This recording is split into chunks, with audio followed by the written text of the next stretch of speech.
عورت کی پہچان۔ ایک دن حضرت ابراہیم علیہ السلام اپنے بیٹے کے گھر آئے تو حضرت اسماعیل علیہ السلام گھر پر نہیں تھے، تو حضرت ابراہیم علیہ السلام نے بہو سے کہا جب بھی اسماعیل واپس آئیں تو کہنا گھر کی چوکھٹ بدل دے۔ جب حضرت اسماعیل علیہ السلام گھر آئے تو بہو نے کہہ دیا۔ حضرت اسماعیل علیہ السلام نے فوراً اپنی بیوی کو طلاق دے دی، کیونکہ حضرت ابراہیم علیہ السلام بسم اللہ الرحمن الرحیم مشہور تابعی سعید بن مسیب رحمۃ اللہ علیہ کی لڑکی کی شادی کا واقعہ نہایت ہی سبق آموز اور اسلامی تاریخ میں ایثار، ہمدردی، قربت پسندی اور سادگی کی شاندار مثال ہے۔ ان کی لڑکی انتہائی حسین و جمیل اور تعلیم یافتہ تھی۔ خلیفہ عبد الملک اس کو اپنی بہو بنانا چاہتا تھا۔ اس نے اپنی ولی عہد کے ساتھ اس کی نسبت کا پیغام بھیجا۔ ابن مسیب نے انکار کر دیا۔ خلیفہ نے بہت دباؤ ڈالا اور مختلف قسم کی سختیاں کی، لیکن ابن مسیب اپنے انکار پر برابر قائم رہے اور چند دنوں کے بعد قریش کے ایک نہایت معمولی آدمی ابو ودا کے ساتھ اس کی شادی کر دی، جو ان کے ایک ادنا شاگرد تھے۔ اس کے واقعے کے بارے میں خود ابو ودا کا بیان ہے کہ میں سعید بن مسیب کے پاس پابندی سے جا کر بیٹھا کرتا تھا۔ ایک مرتبہ چند دنوں کی غیر حاضری کے بعد جانے کا اتفاق ہوا۔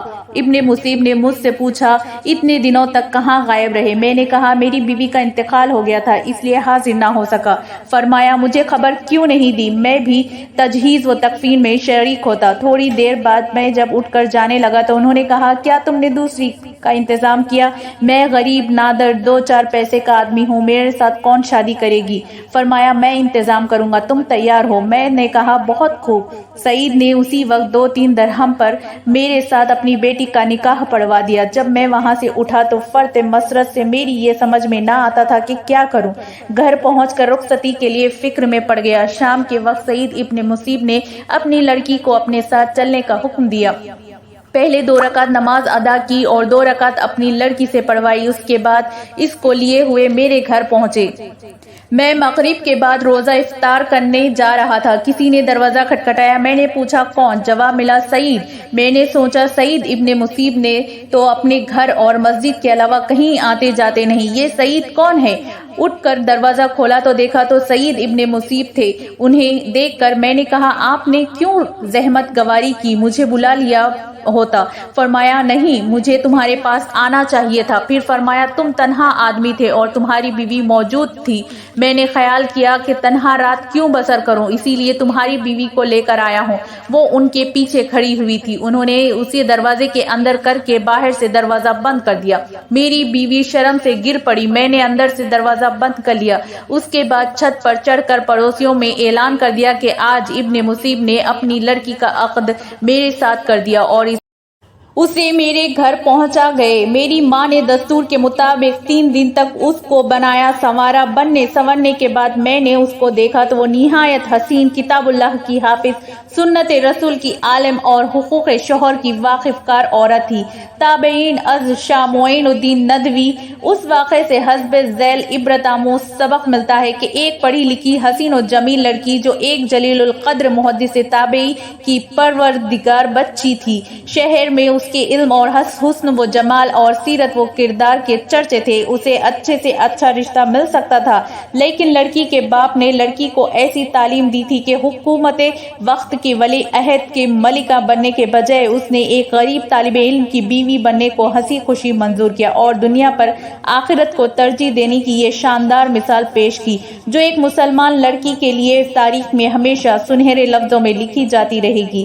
باپ نے بچی کو پوچھے بغیر رشتہ طے کر لیا تھا اور بچی نے باپ کے فیصلے کو سنتے ہی سر تسلیم خم کر دیا اور اپنے علم و عمل اور باپ کی علمی حیثیت اور خاندان کی عزت کو 4 چاند لگا دیا۔ دنیا ایسی مثالی خاتون کو ہمیشہ محبت، عقیدت، عزت و احترام سے یاد کرتی رہے گی اور اسلامی تاریخ ایسی بچیوں پر ہمیشہ فخر کرتی رہے گی۔ سب سے اہم بات یہ کہ نبی کریم صلی اللہ علیہ وسلم کے ارشاد کے مطابق رشتے کے انتخاب میں خواہ وہ لڑکے کے انتخاب ہو یا لڑکی کا دینداری کو ترجیح دینی چاہیے۔ درج ذیل میں مثالی وہ نیک بیوی کی چند خوبیاں بیان کی جا رہی ہیں۔ شوہر کی فرما برداری کرے۔ ارشاد باری تعالیٰ ہے نیک عورتیں وہ ہیں جو فرما بردار اور خاوند کی عدم موجودگی میں اللہ کی حفاظت میں مال و آبرو کی حفاظت کرنے والی ہیں۔ نبی کریم صلی اللہ علیہ وسلم سے پوچھا گیا کہ سب سے بہترین عورت کون سی ہے؟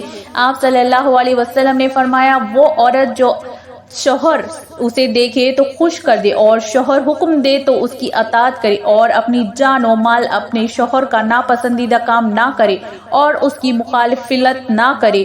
حسین بن محسن سے روایت ہے کہ مجھے میری پھوپھی نے بتایا کہ میں کسی کام سے رسول اللہ کی خدمت میں حاضر ہوئی تو آپ نے پوچھا کہ یہ کون عورت ہے، کیا شوہر والی ہے؟ میں نے کہا ہاں۔ پھر آپ نے پوچھا شوہر کے ساتھ تمہارا رویہ کیسا ہے؟ میں نے کہا میں نے کبھی اس کی اطاعت اور خدمت میں کسر نہیں چھوڑی سوائے اس چیز کے جو میرے بس میں نہ ہو۔ پھر آپ نے پوچھا کہ اچھا یہ بتاؤ تم اس کی نظر میں کیسی ہو؟ یاد رکھو وہ تمہاری جنت اور جہنم ہے۔ عورت کی محبت اور اس کی اطاعت کا سب سے زیادہ حقدار شوہر ہے۔ اس کا اندازہ اس بات سے بخوبی لگایا جا سکتا ہے کہ نماز عبادت کی اعلیٰ قسم ہے اور سجدہ اس کی چوٹی ہے، لیکن شریعت نے شوہر کا مقام و مرتبہ واضح کرنے کے لیے اتنی اونچی مثال بیان کیا ہے۔ سیدنا ابو ہریرہ سے روایت ہے کہ نبی کریم صلی اللہ علیہ وسلم نے فرمایا اگر میں اللہ کے سوا کسی اور کو سجدہ کرنے کا حکم دیتا تو میں بیوی کو اپنے شوہر کو سجدہ کرنے کا حکم دیتا۔ پھر آپ صلی اللہ علیہ وسلم نے فرمایا اس ذات کی قسم جس کے ہاتھ میں محمد کی جان ہے، عورت اپنے رب کا حق ادا نہیں کر سکتی جب تک وہ اپنے شوہر کا پورا حق ادا نہ کرے، حتیٰ کہ شوہر اگر اسے بلائے اور وہ سواری پر ہو تب بھی اپنے آپ کو نہ روکے۔ صحیح حدیث میں ہے کہ جس شوہر کو عورت سے تکلیف پہنچتی ہے جنت کی حوریں اسے بد دعائیں دیتی ہے۔ یہ واضح رہے کہ مرد کی اطاعت صرف جائز کاموں میں ہوگی، حرام کاموں میں اس کی مخالفت ضرور ہوگی۔ نبی کریم صلی اللہ علیہ وسلم کا ارشاد ہے اللہ کی نافرمانی میں مخلوق کی اطاعت نہیں کی جائے گی۔ ستر و حجاب کی مکمل پابندی کرے۔ مسلمان عورت کے لیے پردہ اسلام کی خصوصیات اور اس کے محاسن میں سے ہے۔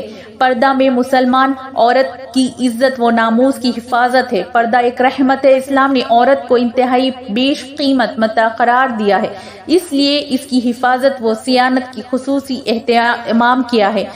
زمانہ جاہلیت میں پردہ کا کوئی رواج نہیں تھا۔ پردہ صرف اور صرف اسلامی حکم ہے۔ شوہر کی اجازت کے بغیر نفلی روزہ نہ رکھے۔ نبی کریم صلی اللہ علیہ وسلم فرماتے ہیں کہ کوئی عورت اپنے شوہر کی موجودگی میں اس کی اجازت کے بغیر نفلی روزہ نہ رکھے۔ شوہر کی اجازت کے بغیر کسی کو گھر میں داخل ہونے کی اجازت نہ دے۔ نبی کریم کا ارشاد ہے کہ جب بھی کوئی مرد کسی اجنبی عورت کے ساتھ خلوت میں ہوتا ہے تو ان میں تیسرا شیطان ہوتا ہے۔ ایک مسلمان مرد کو بھی چاہیے کہ کسی اجنبی وغیرہ محرم عورت کے پاس اس کے شوہر کی غیر موجودگی میں نہ جائے۔ نبی کریم کا ارشاد ہے کہ کوئی مرد کسی اجنبی عورت کے ساتھ بغیر محرم کے تنہائی میں نہ ہو، شوہر کی اجازت کے بغیر کسی غیر محرم سے بات نہ کرے۔ ارشاد ربانی ہے اے ازواج نبی تم دیگر عورتوں کی طرح نہیں ہو، اگر تمہیں خوف ہے پس تم اپنی آواز میں لچک نہ پیدا کرو جس سے مریض دل انسان لالچ کر بیٹھے، اور تم بھلی اور درست بات کرو۔ عورت کی آواز بھی پردہ ہے، وہ اجنبی مرد کے ساتھ ان شرائط کے ساتھ بات کر سکتی ہے۔ آواز میں لچک، شیرینی اور مٹھاس نہ ہو، صرف بقدر ضرورت بات کرے، پردے کی اونٹ سے بات کرے۔ ارشاد ربانی ہے اور جب تم ان ازواج مطہرات سے کوئی چیز مانگو تو پردے کے پیچھے سے مانگو، یہ تمہارے اور ان کے دلوں کے لیے کامل پاکیزگی ہے۔ اس آیت میں اگرچہ ازواج مطہرات سے خطاب کیا گیا ہے مگر یہ حکم امت کی ساری خواتین کو شامل ہے۔ جب امت کی ماؤں سے پردہ کی اونٹ سے مانگنے کا حکم دیا گیا ہے جبکہ وہاں شک و ریب کی کوئی گنجائش نہیں، تو وہ خواتین جنہیں یہ مقام شرف حاصل نہیں ان پر پردہ کرنا اور ضروری معلوم ہوتا ہے کہ اکیلے عورت کا بازار جانا بھی درست نہیں، کیونکہ بعض اوقات دکان میں سیلز مین کا سوا کوئی نہیں ہوتا، پھر اس سے ناجائز خلوت حاصل ہو جاتی ہے۔ شوہر کی اجازت کے بغیر گھر سے باہر نہ نکلیں، حتیٰ کہ مسجد جانے کے لیے بھی، البتہ شوہر کو یہ حق نہیں کہ عورت کو مسجد جانے سے روکے۔ نبی کریم کا فرمان ہے اللہ کی باندیوں کو اللہ کی مسجدوں سے نہ روکو، کسی اجنبی مرد سے مصافحہ نہ کرو۔ نبی کریم کا ارشاد ہے تم میں سے کسی کے سر کو لوہے کی سوئی سے کچو کے لگانا اس بات سے بہتر ہے کہ وہ کسی اجنبی عورت کو چھوئے، اور نبی کریم کا ارشاد ہے میں عورتوں سے مصافحہ نہیں کرتا، ایک عورت سے میرا کچھ کہنا سو ہو گیا عورتوں سے کہنے کے مترادف ہے۔ نبی کریم ارشاد فرماتے ہیں تم میں میں سے ہر ایک نگہبان ہے اور اس سے اس کی رعایا کے بارے میں باز پرس ہوگی۔ شوہر سے اس کی طاقت اور اپنی ضرورت سے زیادہ مطالبہ نہ کریں۔ اسے اس بات پر یقین ہونا چاہیے کہ اصل دل کی امیری ہے اور صبر و قناعت سعادت ہے۔ اگر عورت کا مقصد زیب و زینت ہی ہو جائے تو اس وقت ہلاکت یقینی ہو جاتی ہے۔ ایک بار نبی کریم صلی اللہ علیہ وسلم نے طویل خطبہ دیا جس میں آپ نے فرمایا، بنو اسرائیل کی ہلاکت کا سبب یہ ہوا کہ فقیر کی بیوی بھی انہیں کپڑوں اور زیورات کا تکلف کرتی تھی جن کا امیر کی بیوی کرتی تھی۔ شوہر سے حرام چیزوں کا مطالبہ نہ کریں۔ شریعت نے جو چیزیں حرام و ممنوع قرار دی ہیں، شوہر سے وہ چیزیں گھر لانے کا مطالبہ نہ کریں۔ سیدہ عائشہ رضی اللہ تعالیٰ عنہ سے روایت ہے کہ اللہ کے رسول کسی سفر سے واپس ہوئے، میں نے کندھا تصویروں سے آراستہ ایک چادر سے گھر کی دیوار کو ڈھک رکھا تھا۔ جب اللہ کے رسول کی اس پر نگاہ پڑی تو آپ نے اسے نوچ کر پھینک دیا اور فرمایا، قیامت کے دن سب سے شدید عذاب ان لوگوں کو ہوگا جو اللہ کی خلقت کو ہم سری کرتے ہیں۔ آپ فرماتی ہیں کہ پھر ہم نے اس کے ایک یا دو تکیے بنا لیے۔ نبی کریم صلی اللہ علیہ وسلم فرماتے ہیں کہ اللہ تعالیٰ ایسی عورت کی طرف نہیں دیکھے گا جو اپنے شوہر کا شکر ادا نہیں کرتی۔ ایک حدیث میں آپ نے فرمایا، اے عورتوں، تم صدقہ کرو، میں نے جہنمیوں میں زیادہ تر عورتوں کو دیکھا ہے۔ کسی نے پوچھا کیوں؟ فرمایا، تم لعنت بہت کرتی ہو، شوہروں کی ناشکری کرتی ہو۔ یاد رہے کہ شکر سے نعمتیں نہ صرف برقرار رہتی ہیں بلکہ مزید نعمتیں ملتی ہیں، جبکہ ناشکری انتقام و عذاب کا پیش خیمہ ہے۔ شوہر کے والدین اور بہنوں کی عزت و تکریم خود شوہر کی تکریم و عزت ہے۔